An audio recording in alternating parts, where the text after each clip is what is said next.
जय श्री राम दोस्तों, आप सबका हमारे राम भक्त चैनल में स्वागत है। आज मैं आप सबको भगवान भैरवनाथ का शत्रु मारण बाण मंत्र बताने जा रहा हूँ। इस मंत्र का प्रयोग कर आप किसी भी शत्रु के ऊपर बाण चला सकते हैं, शत्रु को बाण मंत्र से खत्म कर सकते हैं। यह मंत्र बहुत ही गुप्त और बहुत ही प्राचीन मंत्र माना गया है। इस मंत्र का प्रयोग कर आप शत्रुओं को तुरंत नष्ट कर सकते हैं। यह भैरव जी का अत्यंत प्रभावशाली और चमत्कारिक मंत्र माना गया है। यह मंत्र का प्रयोग आप 3 दिवसीय मंत्र का प्रयोग है। यह मंत्र 3 दिनों के अंतर ही शत्रु का नष्ट कर देता, शत्रु के ऊपर बाण विद्या का प्रयोग कर देता है। जैसे कि दोस्तों, आपने ग्रामीण क्षेत्रों में यह चीज़ अवश्य सुना होगा कि किसी के ऊपर बाण मंत्र या बाण द्वारा कुछ चला दिया गया है, बाण का प्रयोग कर दिया गया, शत्रु खत्म हो जा रहा है, कोई बचा नहीं पा रहा है। तो प्राचीन समय में लोगों को खत्म करने के लिए, शत्रु को समाप्त करने के लिए बाण चलाया जाता था। और बाण से बचाने के लिए वही बचा सकता है जो कि बाण को चला सकता है, क्योंकि दोस्तों जो चलाने जानता है दोस्तों वही बचा सकता है, क्योंकि भैरव जी उसी की बात मानते हैं। क्योंकि यह काल भैरव जी का शत्रु मारण बाण मंत्र है। यह बेहद शक्तिशाली और खतरनाक मंत्र है। शत्रु का कलेजा दोस्तों फट जाएगा। यह इतना प्रभावशाली मंत्र है कि इसका प्रयोग अनेकों बार कई स्थानों पे किया गया है। इस मंत्र विधा का प्रयोग कई लोगों द्वारा किया गया है, लेकिन दोस्तों यह देखा गया है परिणाम स्वरूप में यह मंत्र विधा हर समय अपने कार्य में खड़ा उतरा है, हर समय अपना कार्य ही पूर्ण करके ही आया, वापस कभी नहीं आया दोस्तों। अब दोस्तों आप सब मंत्र सुनिए, मंत्र बहुत आराम से सुने ताकि आप सबको कंठस्थ हो जाए। ओम नमः काल भैरव, कालिका तीर मार, तोड़ वैरी की छाती, तोड़ हाथ, काल जो काढ़े बत्तीसी, यदि यह काज न करे, नोखिन योगिन का तीर छूटे, मेरी भक्ति गुरु की शक्ति फुरो मंत्र ईश्वर वाचा। जैसे दोस्तों आपने मंत्र सुना, मंत्र में थोड़े शब्द बेहद अटपटे हैं, क्योंकि दोस्तों यह गढ़वाली मंत्र है। गढ़वाली मंत्र होने के कारण इस मंत्र में अनेक प्रकार के गढ़वाली भाषाओं का प्रयोग होता है। क्योंकि साबर मंत्र अधिकतर हम जो पुस्तक प्राप्त हुए हैं, जो साबर मंत्र का अधिकतर विकास हुआ है वह गढ़वाल क्षेत्र और बंगाल क्षेत्र और छत्तीसगढ़ क्षेत्रों में किया गया है।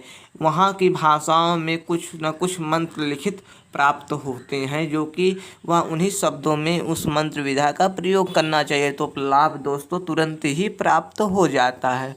अब दोस्तों आप सबको मंत्र तो सुन लिया है, मंत्र आप सबको कंठस्थ भी हो जाना चाहिए। मंत्र कंठस्थ हो जाने के मंत्र के कुछ अनेक प्रयोग हैं जो कि आपको इस मंत्र का विधा का प्रयोग करना है। इस मंत्र विधा का प्रयोग आप दोस्तों एक बाण बनाएं। पहले एक बाण आपको बनवा लेना है।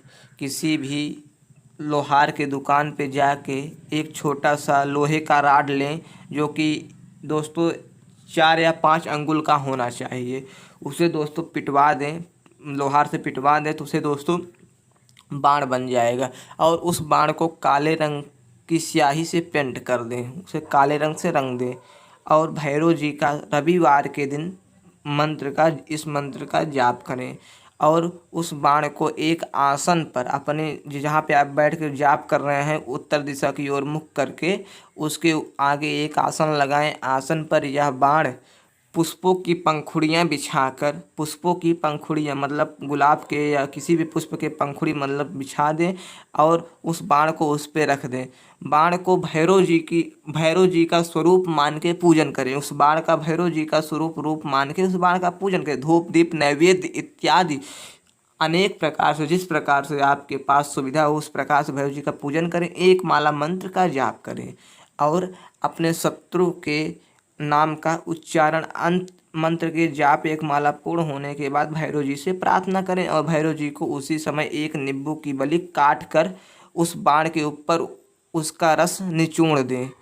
और दोस्तों सरसों के तेल का दीपक जलने दें और आप अपने घर को या जहाँ भी आप सोना चाहें, जहाँ भी आप व्यवस्था वहाँ पे आप सो जाएं।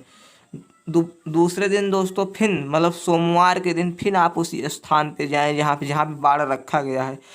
सेम टू उसी प्रकार की प्रक्रिया करनी है, लेकिन आपको नींबू की बलि उस दिन नहीं देनी है। तीसरे दिन दोस्तों आपको संपूर्ण रूप से वही प्रक्रिया करनी है, मतलब भैरव जी को भोग प्रसाद अर्पण करना है, चौमुखा तेल सरसों तेल का दीपक जलाना है, धूप बत्ती प्रज्वलित करनी है।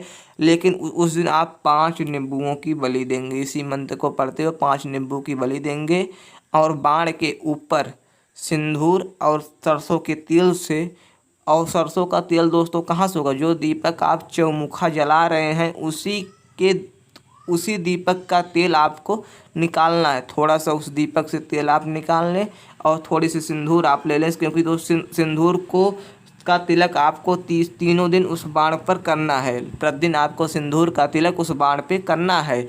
बाण के आगे साइड में उस सिंदूर का तिलक आपको प्रतिदिन करना है, भैरव जी का स्वरूप मान के। तो मैंने पहले बता दिया कि 5 प्रकार से पूजन आपको करना है। तो आप उस दिन उस बाण, जो बाण आगे साइड दोस्तों थोड़ा चौड़ा होता है, उस चौड़े के स्थान पे आप किसी भी अगरबत्ती की तीली से सिंदूर और तेल, जो दीपक से तेल निकाला गया दोस्तों थोड़ा ही तेल लगे, लगभग दोस्तों एक या 2 बूंद तेल निकालना है। वह तेल निकाल के शत्रु का नाम लिखना है और उसके ऊपर फिर 5 नींबू का बलि देना है। इस प्रकार से भैरव जी तुरंत ही आपको अनेक प्रकार की आवाज़ आएंगी, अनेक प्रकार के दोस्तों साधना रात्रि के 9 बजे की बात करनी है। अनेक प्रकार के आवाज़ आएंगे, भयानक स्वर सुनाई देंगे। तो एक आवाज़ आएगा कि मुझे क्यों बुलाया है, क्या कार्य है। तो आपको तुरंत यही शब्द बोल देना है, हमारा अमुक शत्रु है। अपने शत्रु का नाम लेके उसे खत्म कर दिया जाए, उसके ऊपर बाण विद्या चला दिया जाए। तो वह बाण देखेंगे कि अपने स्थान से खसक जाएगा। वह बाण अपने स्थान से हट के 2-3 हाथ आगे की ओर चला जाए। तो आपको यह जान लेना चाहिए कि उस शत्रु के ऊपर वह बाण चल गया है।